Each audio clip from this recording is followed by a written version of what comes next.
Perhaps you have thought about this. When you take an even integer and add another even integer, the result is even. For example, 4 plus 6 equals 10. When you take an odd integer and add another odd integer, the result is even.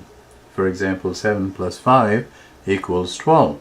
When you take an odd integer and add an even integer, then the result is odd. For example, 7 plus 6 equals 13.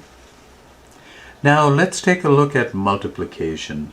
When we multiply two even integers, the result is even. For example, 6 times 6 equals 36.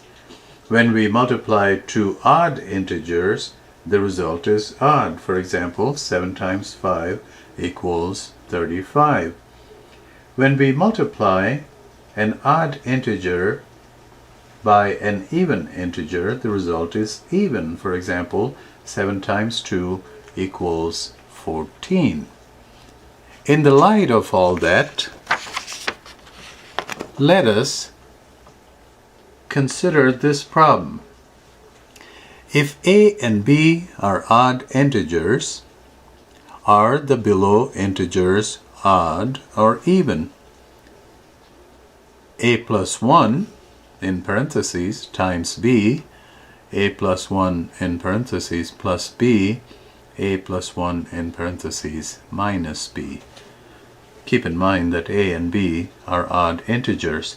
So in this case, if a is an odd integer, then a plus 1 is an even integer, and when we multiply an even integer by an odd integer, the result is even. So a plus 1 in parentheses times b is an even integer. In the second example, a plus 1 is even and b is odd.